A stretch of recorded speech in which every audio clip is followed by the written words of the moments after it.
the Reverend Jan Reed to give our invocation for today. Let us pray. Gracious Lord, we give you thanks for this day. We thank you for rain and even for sunshine and all those ways that you bless us. I thank you, Lord, for all of those that are gathered here today. This speaks highly for the community of Midland to have so many people involved in nonprofits and work to help others. Continue to use us, Lord, to help others in whatever ways that we can. Bless our food, bless those that prepared it for us, and bless the fellowship around the tables. In Jesus' name we pray. Amen.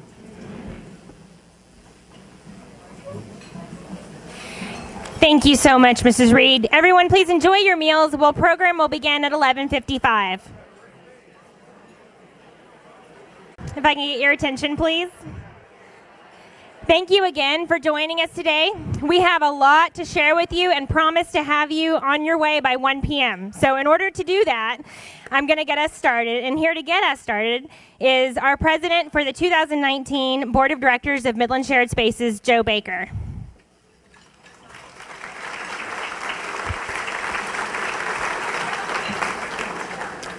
And again, thank you all for coming here today. And Autumn, thank you for that introduction. I would again like to thank all of you for taking the time to attend this fundraiser today on an unusually rainy morning here in Midland.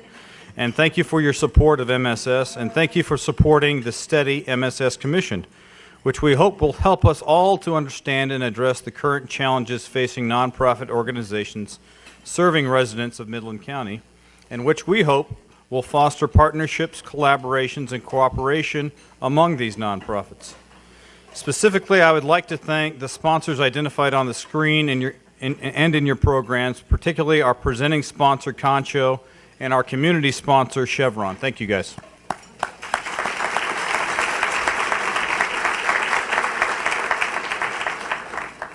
Following up on the theme of last year's State of Nonprofits, that what we do is more than just charity, and that it is also about quality of place, we have continued that theme forward this year in trying to determine how we can better connect community with the nonprofits, which was the starting point for this year's study. The first objectives of the study this year were to determine the current environment for nonprofit organizations serving residents of Midland County, looking at the programs offered, financial condition of the nonprofits, the philanthropic involvement and contribution levels from various individuals and organizations in the community, the leadership provided by the boards and volunteers, and Midland's strategic direction and growth. After determining this, the study then progressed to identify opportunities to address challenges and capitalize on opportunities to strengthen the nonprofit sector's services, people, and infrastructure. The final objective of the study was to catalyze potential partnerships and cross-sector collaborations and cooperation. Michelle Buchanan of Dini Spheris, who performed the study, will be making the presentation, and it'll be a lot more engaging than last year's, regarding the end outcome of the study's findings. Michelle is a graduate of Texas Tech University and has, since her graduation, gained extensive expertise in working with nonprofits to address the various issues that will be the subject of the presentation here today, which includes over 11 years of experience working with nonprofits and foundations in the Permian Basin. Please help me welcome Michelle.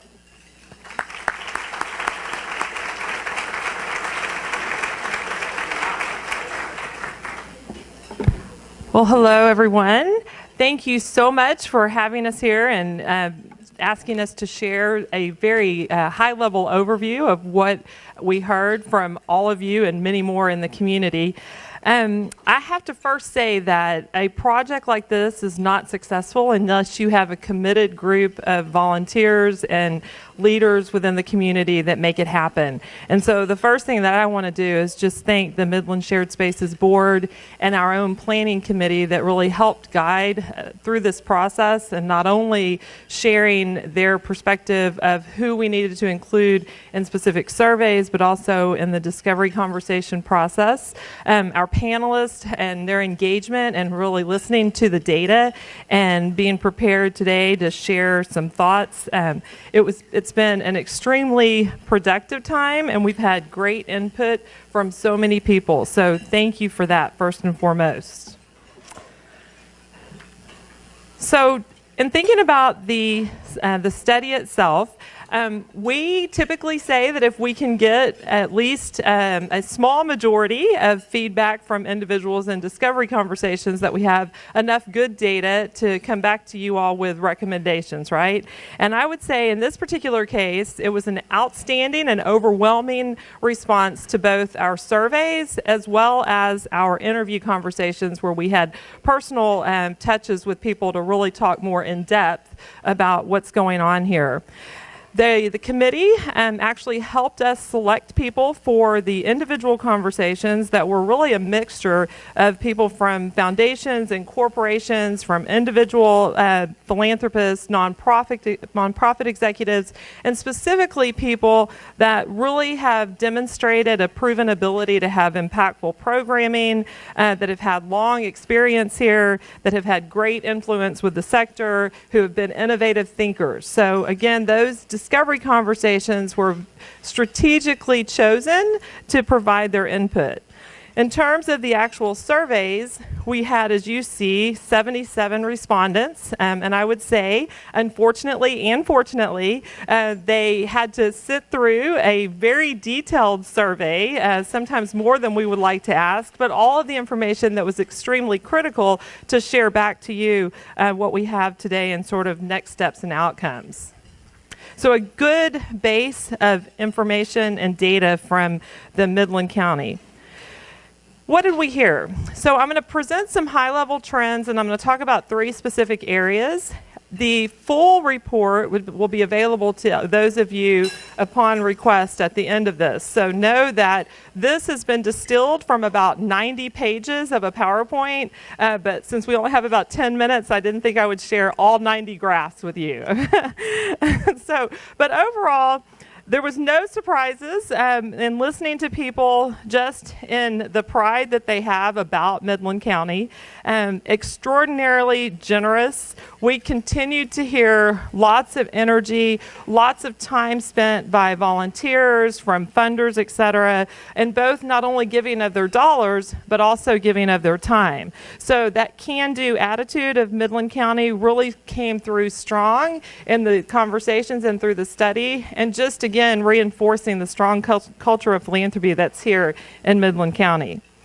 We had nonprofit leaders that commented on a number of the effective programs that you have here, and also about the historical longevity of the programs that are here, that there's been great success in service to the community, and there's a lot of concern and desire to ensure that you all sort of stay up with the times that any type of rapid economic expansion can cause in an area, which we all know it brings great benefit, but it also brings us some opportunities to sort of think through as we move forward with nonprofits and other services. So some of those pressing issues that were noted, probably not surprising to most of you, but the housing availability and affordability was very much high on the radar for people, as well as education. So those were 2 specific areas. We had a lot of people that shared appreciation for the collaboration that's happening here. And I will tell you, we work across the country with organizations, and I have to brag on you all the time about just the innovative thinking and being at the forefront. And so people were very supportive with organizations like Midland Shared Spaces, like the Nonprofit Management Center, and they were very excited to see what's going to happen with Priority Midland and the Permian Strategic Partnership. So kudos to you all. Trending topics. So 3 specific areas, and thinking about where we sort of focus our attention from here. No surprises that collaboration made the list here, as well as meaningful engagement around not only our volunteers, but also our board membership and how we look to the next phase of leaders. Sustainability, and thinking about how we ensure that we have organizations that are vital in and continue to be critical in providing the services that they need to our community. So collaboration, engagement, and sustainability, those were the top of mind sort of opportunities that in a minute your panelists will get into in more detail. But first, just a little quick bird's eye view of each of those.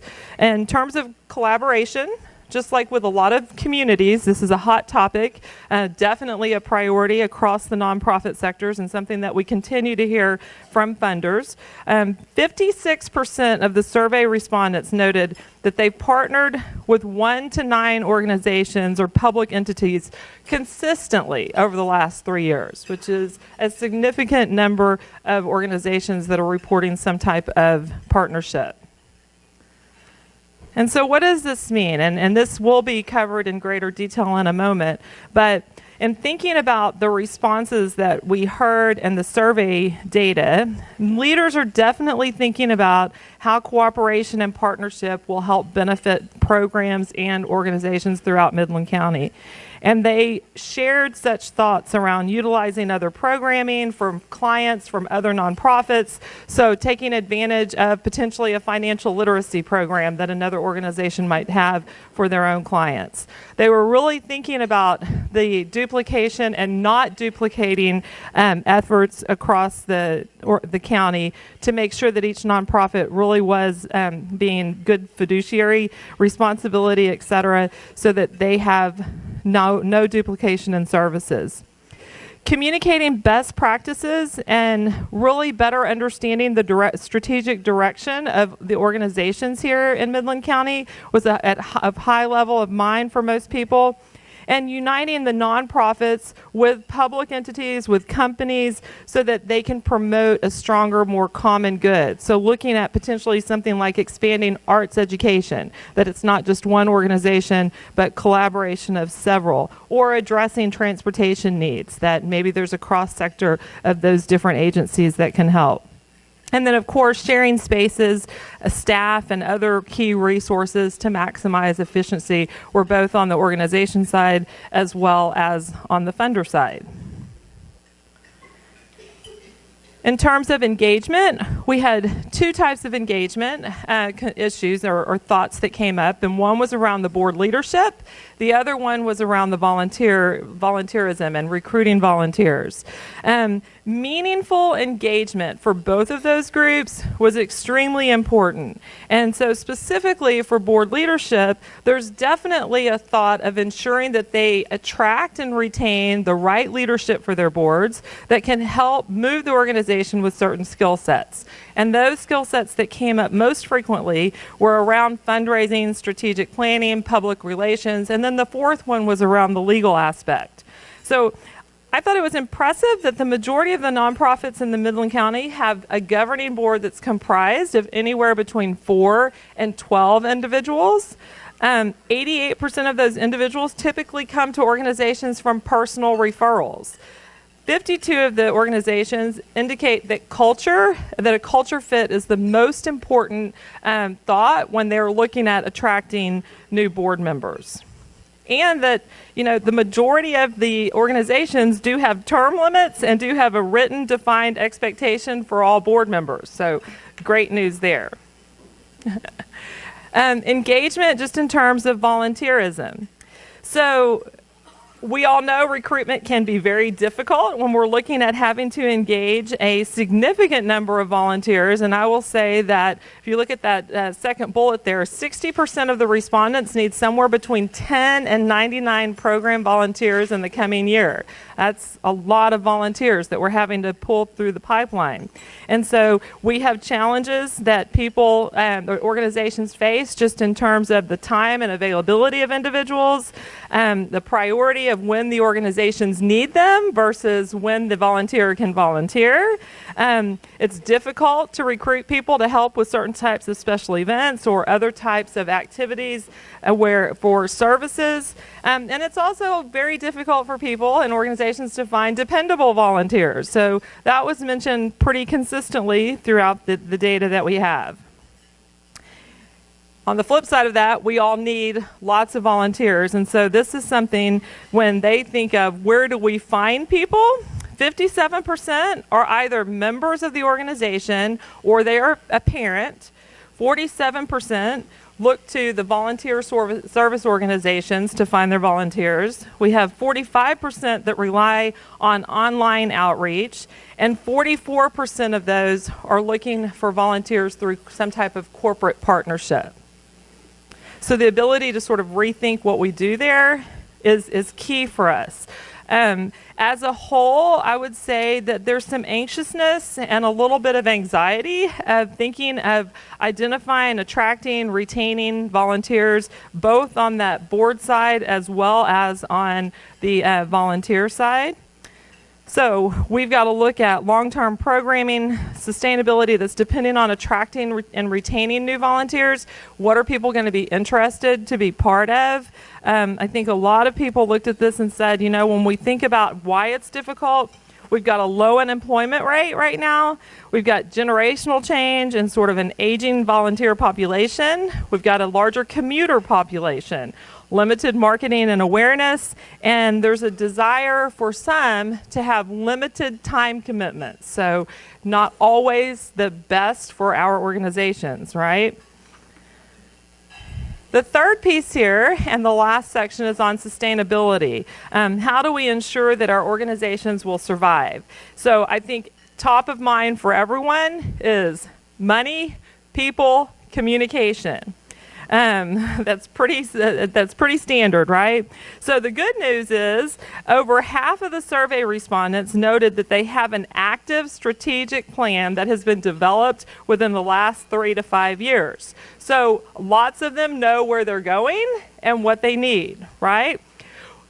This probably is not a surprise to you all, but we've got a lot in campaign activity, whether they are currently in active campaigning or they're thinking about campaigning over the next 2 years.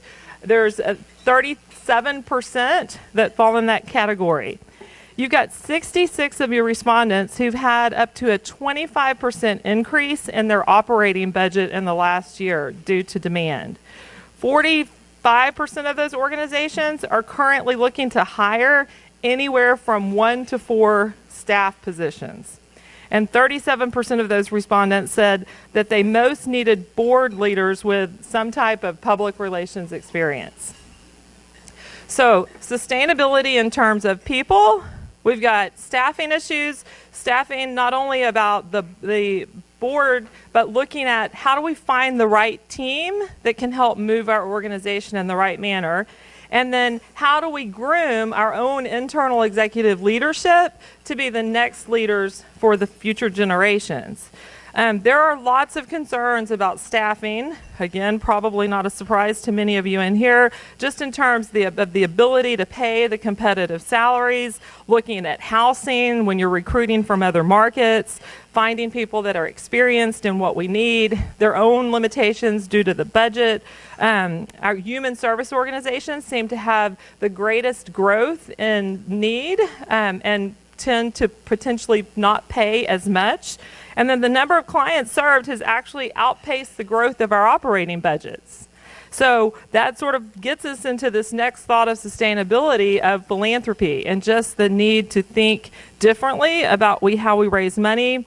And we have growth in clients and budgets, and most of our money, 62% of our annual revenue, is already coming from philanthropy. When you look at this, half of the respondents that shared data said they have no endowment. 40% don't work with a fundraising goal on an annual basis. And then 66% of those don't have an actual fundraising written plan for the year. So you've got 51% of the respondents that receive more than 50% of their annual budget from just one type of funding source. So sort of the need to look at diversifying that, whether that is earned income or grants themselves or membership. We've got one source of funding that's really driving the budget. So high level here. Good information, good data for you all to sort of look at that report and dive in further to some of the questions. I think when we look at the future of the Midland County nonprofit sector, there is a true desire to make sure that you all continue to be a leader in this throughout, I would say, this nation, right? And that almost half of the people here are really concerned about the future and the direction. And so with this, I'm going to turn this over to our panel that will be reflecting on some of the data that's been presented here and thinking about how the community can play a significant role in building optimism and a bright future for so many nonprofits in the sector. So, and I'm assuming, Cookie, you're the... Oh, I'm sorry, Autumn. Thank you, Michelle.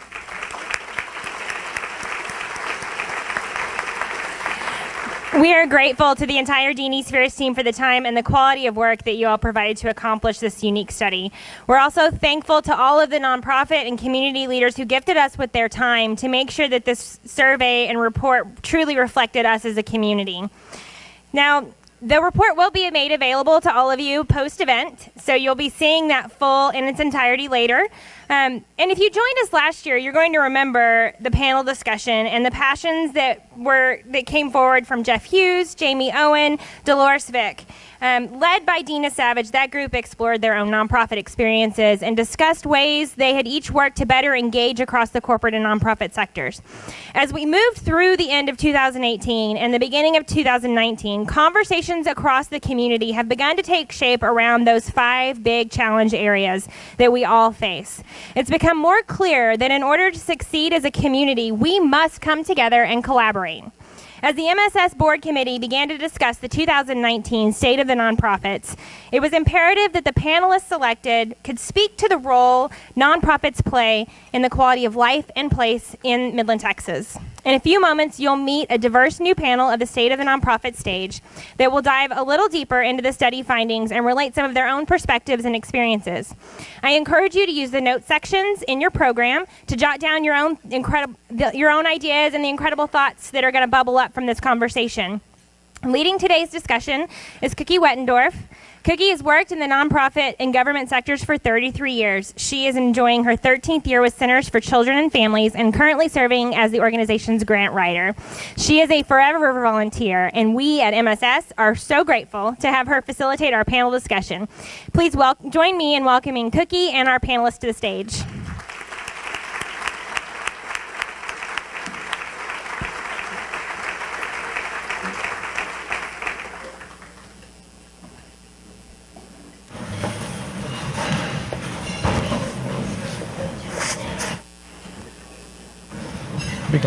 I'll be glad to be on the end. You're good. Oh. No, can't lean that far. Do you have one? Are we on?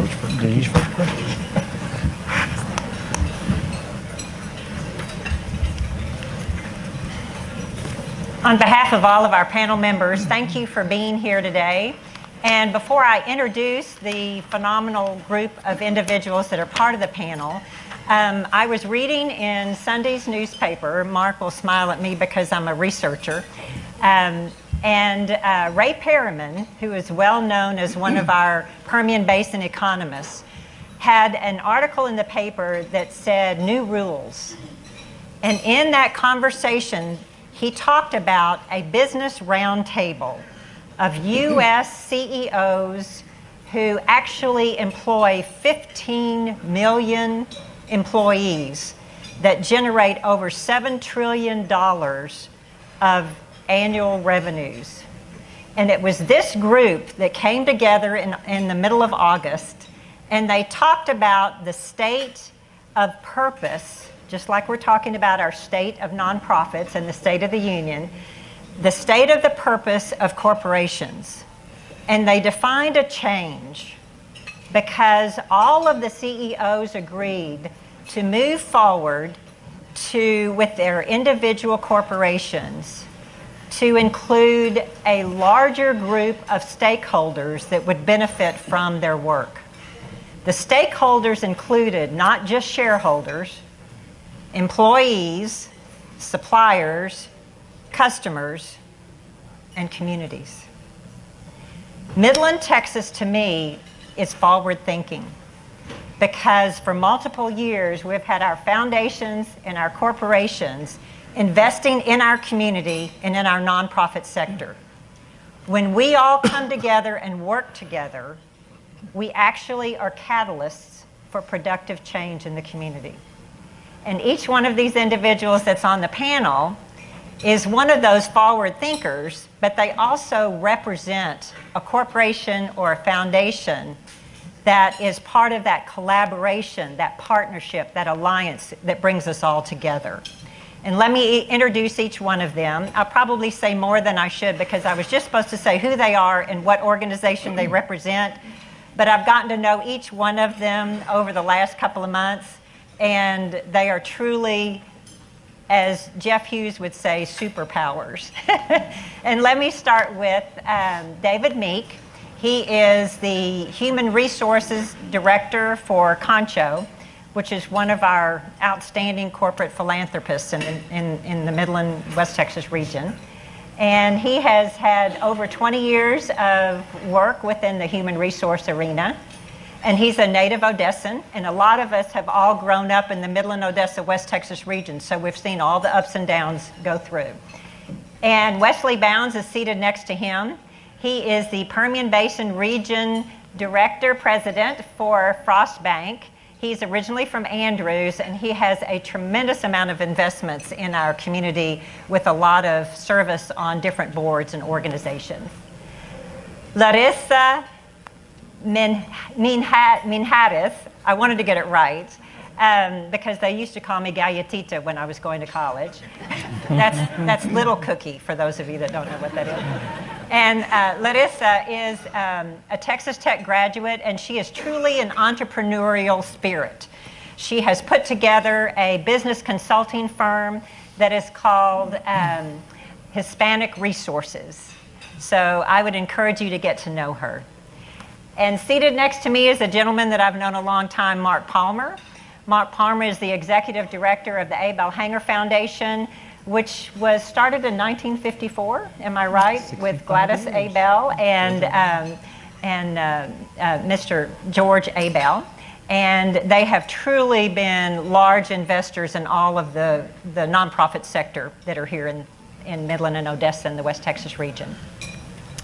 So with that said, I think everybody on the panel would agree that the key players in providing services and programs to our community to strengthen the communities and improve the quality of life are our nonprofit organizations.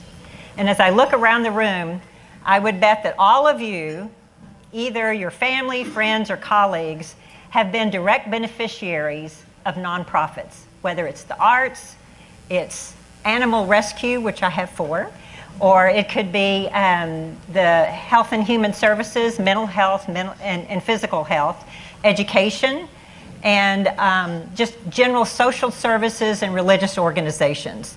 There are many classifications of nonprofit organizations, and we fall under multiple categories with the work that we all do.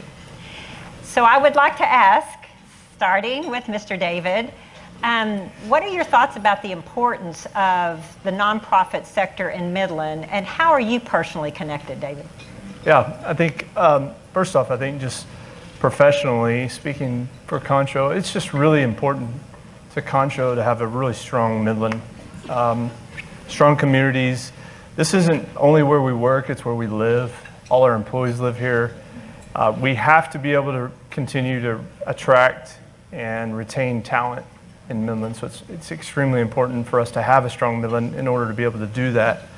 Personally, grew up in West Texas, love it out here.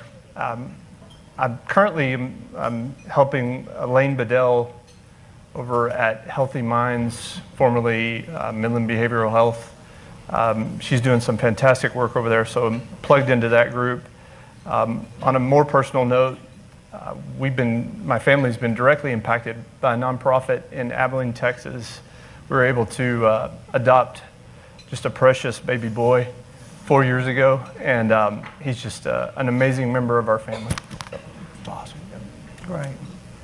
Mr. Wesley. Well, first and foremost, I'm here because my wife is the founder of a nonprofit, and she said, "You're going to do this, and you're going to like it." And if you know my wife, you know that that's true. That is true. I've lived in Midland for about 40 years now. I love the city. I love the people. This is home. It always will be. But Midlanders have a mindset to take care of our own, to do what's right. Really from the very beginning, when I first came here, Midlanders always encouraged each other to be involved, and frankly, there was probably some bit of an expectation that you were going to be. At least that's the way I felt. Community service was in our community DNA, just something that's always been there. So I've tried to fulfill that expectation of service on several nonprofit boards over 40 years. And also personally through giving when we could on a financial basis, and at the bank by providing corporate sponsorships and funds for programming and services through our corporate giving. So in doing so, I think I recognized that really that whole community service thing was part of my DNA as well. And I just would love to encourage you to be a part of that, to join the fray, because Midland needs community service and servant leaders more so now than it ever has. Thank you, Wesley. Larissa. So if you don't already know, we have so many nonprofits here. Correct me if I'm wrong, you can see it in the report, but there's at least 900 that are active, and that's just Midland. That's not including Odessa. So we're a very giving community. I'm a native Midlander, grew up here, but I also am Mexican American and grew up going to Mexico quite a bit. And that really gave me a different insight on being just grateful and appreciative that all of our basic needs are exceedingly, overwhelmingly met here, and how much giving we do within our own community. So just kind of having that different perspective created that servant leadership in me to continue to bridge any gaps possible with different organizations. And that's kind of what I'm focusing on currently. There's a lot of focus on, at least in my area, really bridging the gap between the Spanish speakers and all of the lovely organizations that we have. And so just having that connection of my upbringing has really been favorable to everybody involved, because you have people that have those needs and people that have created these amazing foundations and nonprofits that are able to just be connected and benefited in so many ways. Thank you, Larissa. Mark? Well, Cookie, as you mentioned, I have the privilege, and I consider it a great privilege and an honor to serve as Executive Director of the Abell-Hanger Foundation. It has a long history here. We're celebrating 65 years of philanthropy in this community. What a tremendous gift George and Gladys Abell gave all those years ago. Personally, professionally, I'm also pleased to be here because there's a conversation going on about quality of place or quality of life here. It's a big part of the Priority Midland discussion. I would contend that the nonprofits of this community are in great part the lion's share of providing quality of life in this area, whether it is the safety net for people in need, for health and human services, or for mental health needs. It is also the option in many cases for cultural choices. So it's our privilege to be here, and it's my privilege to be here and to have this conversation with you. Thank you. You heard the word collaboration mentioned a lot in the study that Dini Spheris did for the nonprofits and the community leaders. And it's a big word. It's a broad perspective, and there are a lot of different definitions that were bubbled up during the conversation that they had with especially the nonprofit executive leaders. What I would like to do is focus on one particular definition that we will use when we talk about collaboration on the panel. And it's going to be bringing 2 or more parties together to actually make greater impact. A synonym to that would be alliance, partnership. Those all come together to make our community better with an improved quality of place and life. And so what I'd like to do is talk to, first of all, our corporate group and ask you, how do your individual businesses invest in collaboration and community partnerships? And I call that part of building a culture of philanthropy. Philanthropy does just not just mean giving money. It means of giving of your time and your talents as well. And what I'm also focused on is how you talk to the nonprofits when you get to be part of a board or serve as a volunteer. So David, let's start with you. How is Concho involved in collaboration? Yeah, I think first and foremost, I want to highlight Permian Strategic Partnership. I think that's an area Concho's heavily involved in. I think that I'm excited about the opportunities that are coming out of that. But one thing I want to highlight that we decided to do this year at Concho is we have a large employee base that is headquartered here in Midland, and we wanted to leverage that. It's ingrained in our culture at Concho to be good citizens, be involved in the community. It's been that way for several years. But what we wanted to do is formalize that process a little bit further. And we actually created, as part of our goal process this year, we had each individual employee set a goal to get involved in the community in some way, shape, or form. Go make something better. Go join a board. Go coach a soccer team. Go get involved with a nonprofit. It had a strong community focus to it. We really felt like we could leverage our employee base to, hey, let's all get involved in making this a better place to work and to live. And we've seen really good response from it. We've had teams that have gotten involved. They've gone to build homes together with Habitat for Humanity. There's a huge team building aspect to it. I know Wesley shared this the other day in a meeting that we all want to be a part of something bigger than ourselves, and it's very, very true. And I feel like that's been a great byproduct of this whole formal goal-setting process for sure. Thank you for all of the 1,600 employees, right? That's right, 1,600, and that's obviously in New Mexico and in Texas.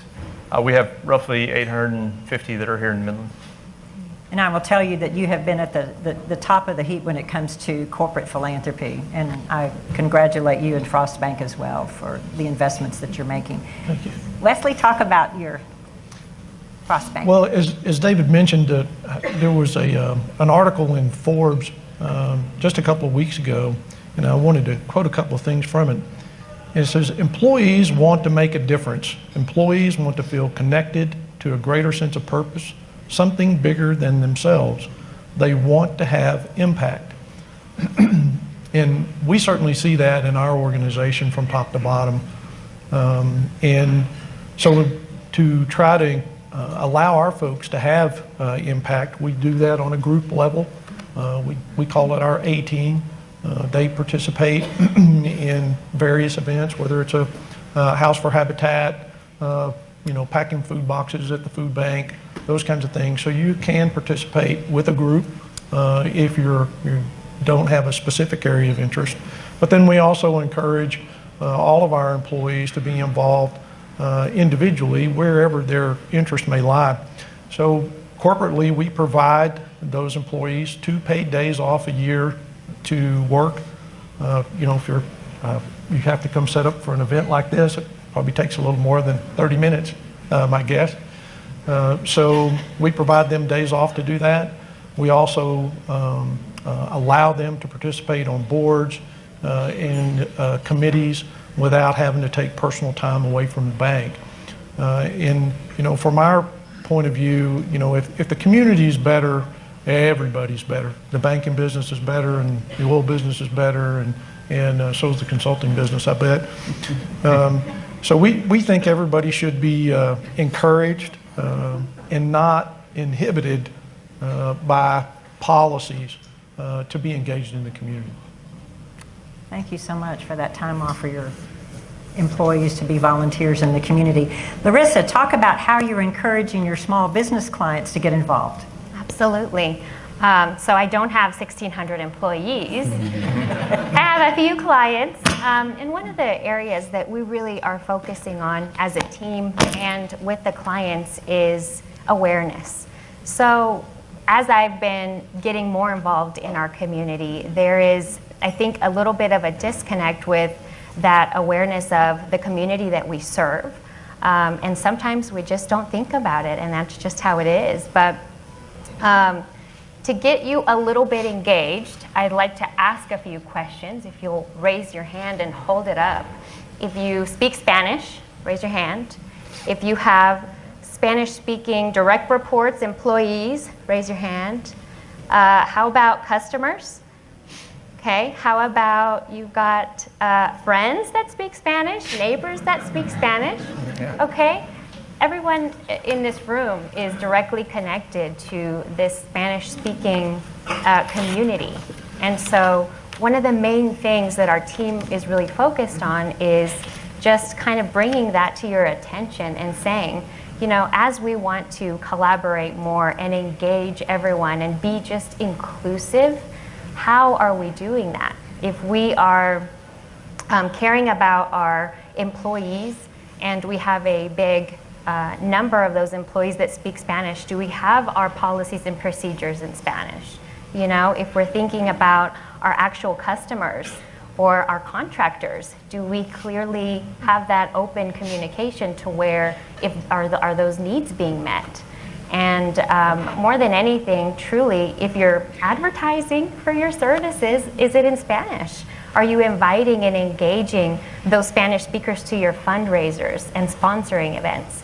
And that's where I've really seen just a complete disconnect with where we can engage, not only in the services that we provide as nonprofits or corporations, because truly the issues that we're dealing with being small business, large corporations, or nonprofits is all the same. And in this community that is just largely Hispanic and Spanish speaking, I just invite you to become a little bit more aware and truly just look at how you can diversify the ways of communicating and engaging the different members in our community to truly take advantage of what you're providing. Larissa, thank you so much. I attended West Texas Rural Philanthropy Days a couple of weeks ago, and there was one of the sessions was talking about engaging our Hispanic community. And it was very, very interesting, and it really prompted, I think, all of us that attended to really think out of the box to make sure that we are inclusive. And I think that's such an important word for our community. Thank you so much. Mark, being a nonprofit, part of a nonprofit organization in Midland, we connect very closely with the funders. They have open doors. They like to have conversations with us. And they are certainly, all of them talking about how important it is for the nonprofit sector to collaborate. Can you talk a little bit about how a funder approaches collaboration and what you see the value is for the community, the businesses, all of us together? Sure. I think for all of us, there's an expectation that there will be a foundation, a nonprofit community that's lean and mean. Everyone wants us to be efficient with the resources that are given philanthropically. And I want to speak in a little bit different path about that in a minute. For collaboration, what we're really looking for is the opportunity for economies of scale. We want to see that one organization is aware of the services that are provided by another and how they might meld well, how they might advance the quality of service that's provided. We have many examples of this throughout the community, but it's really a thoughtfulness and part of the DNA of the organization that they think about the resources that are provided by their nonprofit brethren and how they might enhance the quality of services that they're able to provide to the people who are direct recipients of theirs. I do want to offer a proviso, though, to that, Cookie, and that is that a lot of times when we talk about collaboration, it seems that the issue of duplication arises. And I would offer, because I think there's a lot of apprehension about having duplication of services. I think that's a topic that comes up a lot. Are we duplicating services from one organization to another? And there are many organizations that have very similar missions. There are. I would contend that there's a lot of need to go around as well. So when you're looking at and considering whether or not there's duplication of services, look at that field of need as well. Thank you. Would you all individually share your recommendations on how our nonprofits can actually connect with the corporations to explore collaborations? How do we approach a corporation if that's something new that we haven't done before? Yeah, and we have a great group that kind of leads that for us at Concho.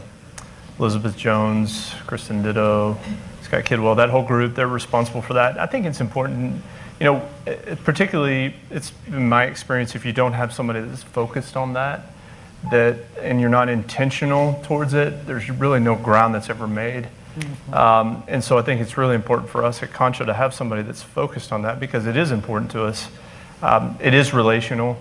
I think it's building relationships within the community, and relationships take time. And so I think having that point of contact in an organization is really, really important. And I think it's just understanding the needs, right? And communicating what is the need out there. And it's, you know, once again, that group has done a great job for us. And so I would say just continuing to communicate through those channels for sure. David, I'm gonna step back just a little bit. I know the conversation that I have with a lot of the nonprofit groups that I talk with is there are a number of corporations, including Frostbank and Concho, that bubble up to the top. But what about the oil service sector guys? I mean, what about the locally owned organizations like that, the businesses? How do we connect with them? Because I know that's a busy group, but I think they come together with golf tournaments and provide benefits to different nonprofit organizations in the community. So they're stepping up. Yeah. But I think about Food Bank, who really does a great job of going out and knocking on doors, and I think we could certainly follow their lead. Well, and I think what you just said is important. I think you have to initiate, right? I think you have to step out there. Sometimes it is knocking on somebody's door, and I think it's making phone calls, understanding. A lot of organizations don't obviously have the resources to have a point person for some of this stuff, right? And so I get that, completely understand that. But I think you have to be intentional about it, and it takes time, it takes effort, because once again, a lot of it's relationship building and understanding the needs. But I think what you said is perfect, just being intentional. Yep. May I add to that, Cookie? Yes, sir. No, I would just say the word relentless. You know, there's a little lady sitting right out there, Lucy Woodside, who is quietly relentless about the work that she does. And so many of our great development directors are aggressive in the very best way and relentless in the work that they do. And they don't take no for an answer, and they do it in the nicest way, and they get the job done. And so I have respect for that desire, that tenacity to do it and do it well. I agree. Wesley, what are your thoughts about? I was going to say, I'm married to relentless, by the way.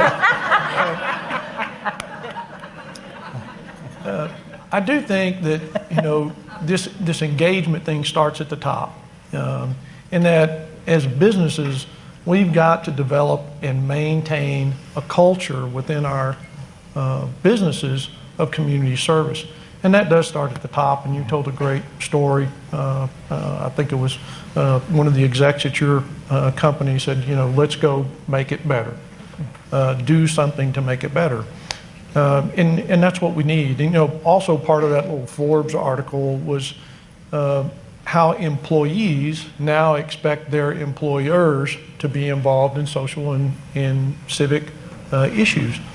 You know, for us, you know, the front line really kind of starts with two people, Lori Wesley, who's our community development officer, many of y'all know, and Krista Hadlock, who's our public finance officer. You know, Lori is really charged with trying to reach out and engage the nonprofits and the other organizations as opposed to them having to come engage us. And I would encourage you to do the same thing. And then when she does, and understands the issues, then she tries to connect those people with resources. And then, of course, part of the resources is Krista. And Krista, her job is to provide financial services solely to nonprofits and government entities. So it's a more proactive approach from our point of view. Do people call us that we haven't called? You bet. It happens all the time. And as David said, I know that not every organization has the ability to have a community engagement officer, but you can designate somebody in your organization to be a point of contact, somebody to reach out proactively. It just happened recently with one of a company here in Midland called my wife's nonprofit and said, hey, would you come talk to our company about trafficking issues? And they provided a pizza lunch for their workers to hear what she had to say. So they were being very proactive. So I would encourage you to reach out and not wait for the nonprofits to contact you. Larissa, how about connecting with the small businesses and especially the Hispanic-owned businesses? So just like Wesley mentioned, not all small businesses have community engagement officers. One of the things that I've seen that's very interesting is as these small businesses are growing, they do want to do more. So very recently, I had a client say, I am in the transportation business. I'm very interested in helping and seeing what I can do to really give in this demeanor, and this is financial and this is employee time and otherwise. And so in this case, it's just linking the two. I mean, if we're not out there asking our contractors, our service people, we're never gonna make that connection. So I would just invite you and challenge you also to ask. And if you are a person in your organization that deals with these service companies or other small businesses, I would also say, hey, what is your company doing? We're doing this. I mean, you're creating an awareness. You're also kind of nudging them on to say, hey, this is what we're doing. What are y'all doing? In a good way, because truly, it really is all about that, again, servant leadership and really engaging and being able to connect these needs with the resources. I'm going to fast forward to a conversation that was part of the study that has to do with how do nonprofit organizations connect with corporations as we manage change that's going on in our community. And we're clicking down to a small number of minutes left. So Mark, I'll start with you. How do we connect with businesses? How can corporations be influencers to help nonprofits manage our change? Yeah. Every one of us has a word or a few words that when we hear them, we just cringe. And I'm talking about a profanity. There's a word that you hear, you hate to hear that, or maybe you even say something when someone uses that kind of word. Well, change. That's one of those words that I think most of us would put in the column of the profane. Change is incredibly difficult, and it seems right now we live in the epicenter of world change. I could be exaggerating. I've been given to hyperbole before, but it seems like we have so much change going on in this environment. And so we can either make the choice to adapt and to be relevant, or we can make the choice to die, or what is worse to me, to be irrelevant. And if we're going to be in that field of folks asking for dollars to be contributed, we have to prove our relevance. I agree. It's all about resiliency, how you adapt to change. Larissa, thoughts? I read a quote the other day that said, change before you have to. I mean, you don't want to be forced to make those changes. So learning how to pivot is essential. Wesley? I think that's definitely true. The banking business is fraught with change. 1 minute you're lending on $100 oil, and the next minute it's $26 oil. And so you do have to be adaptive. But I think part of it comes back to just what Larissa was saying earlier, is being aware. If you're aware, you're not, I'm an old guy, so old guys, you always use sports analogies. Sorry. But it's not only knowing where the ball is, but looking at where the ball is going to go. And, so that awareness will help you manage that change. David? Yeah, same thing everybody said. I think change is pretty common, particularly in our industry. It's always changing. I think, the most important piece is that I'd like to just encourage everyone is just use your influence. If you're in this room, you're probably involved in some way, shape, or form, in some fashion. But just the amount of influence you have is probably greater than you even know. And so if you have people that work for you, people that are in your circle of influence, just encourage them to get involved in the community. We all have a lot of the same common goals, and that's to see a better Midland, better future for our families. So I would just encourage you to use that influence in the midst of constant change.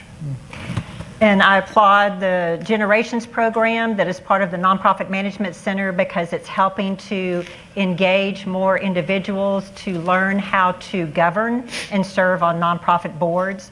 Thank you so much to Laurie and her organization for doing that. And I would encourage as many of you on the corporate side to join that group because it's very important to those of us that are in the nonprofit sector to have that wonderful talent as part of our board.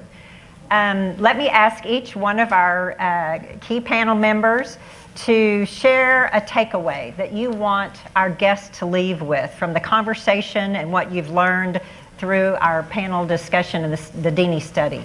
Mark? Yeah, if I had to say there are two things that metaphorically keep me up at night. One is this transition of leadership from one generation to the next. We've got a lot of seasoned, experienced, wise folks who are going to be passing on, they're going, it was inevitable that I would do that. There are a group of folks who are going to be graduating to another level of responsibility, and I'm concerned about that. And so my appeal would be to those of you who serve on boards, be deliberate, be thoughtful, be engaged about that selection process. Make sure that it's not the first person who's available to fill the role, but someone who's been cultivated carefully, who has a passion for the work and the skills to do the work and a vision for it. The other thing I have to say, and for my board members, my trustees who are in the room, Jack, I'm taking myself out of this conversation, okay? Compensation. All of us in nonprofit organizations and all of us in for-profit have to worry about how we retain, how we recruit and retain good people. My dad was a minister, and the line that keeps going around my head, the scripture that goes around my head, is that the laborer is worthy of his hire. Make sure that you're giving thoughtful, deliberate conversation, thoughtful, deliberate work to making sure you're compensating people well. Sometimes in our sector, we think it's a charity. We do it for the love of the work. These people have families to raise as well. We want to compensate them for the good work that they do. I am naive enough to believe that everybody in this sector, that this sector is defined by one thing, is they want to make the world a better place to be. If that's what they want to do, that's worthy of compensating them appropriately. So. Thank you, Mark. Larissa? Tough to follow, huh? I just want to say that I've been involved with an awesome organization called Priority Midland, and in my short experience, it is also with just getting involved with leadership in our community, it has been amazing to see the collaboration between people that have not typically been in the same room together, people that are having these tough conversations. So one of the biggest things that I'd like for you to leave with today is be open to that outside of the box thinking, that completely, no, don't talk to this person, no, let's not get involved with that organization. Just be more collaborative in nature with whatever it is that you're doing, because truly the things that can come from that are out of this world. And just to add to what Mark said, when you're looking at these boards, you've got to look for the faces that are also being diverse. So I challenge you again to truly, if you want to engage the community, look at what you're doing with that Spanish-speaking community, what your outreach looks like, but also bringing on new faces and diverse faces to your boards. Well said, Larissa. Thank you. Wesley? Well, I feel like I need to have my cap and gown on to graduate. And I know he wasn't talking about me. But I would encourage, each of you in the businesses that you're involved in to develop and maintain a culture of community service for your employees and to be involved even corporately. It's not just about corporate advertising. This community needs servant leaders. We need them as badly today as we ever have. So we need you to provide ways for your folks to be engaged. And I would tell you, if you're not doing it, you're missing a huge value add for your company and for your employees and an opportunity to make Midland better. So please don't miss that boat. David? Yeah, I would agree. I think it's just been great for Concho to get our employees involved in the community and have that culture already there and in place. One of the things I'll share with you in the study that I thought was interesting, the struggles nonprofits have, if you asked me to make a list, it looked pretty similar. And so a lot of the challenges are very similar to the profit side, particularly out here in West Texas. One of the areas that I thought was different and pretty fascinating was the number of volunteers that are needed. It's just amazing how many volunteers are needed throughout the nonprofit sector. And they're all competing for people who have a limited amount of time anyways, who are worn out, 2% unemployment. Everybody's working as fast and as hard as they can to begin with. So very competitive space. It's a space I'm glad Concho's not competing in, quite honestly. And so, just know that the needs are great. There's a tremendous amount of need, and it goes way past money. Yeah, the needs are there for just true service. And so once again, I would just call you back to, use your influence where you have it. Ask people to jump in and help. Yeah. Thank you all for serving on the panel, and I hope that each one of you leaves today with a very educational and engaged experience that you've learned more about the nonprofit. Thank you so much.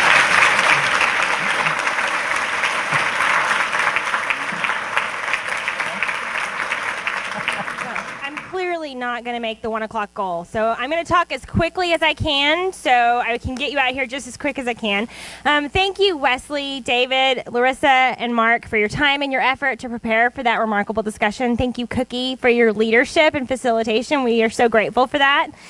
I sincerely hope that the ideas and the information shared from that small group of dedicated community members was as impactful for you as it was for me. There was a lot discussed today, and we hope that you will walk away with actionable goals for yourself and your organizations. I'd like to share just a few next steps with you before you go.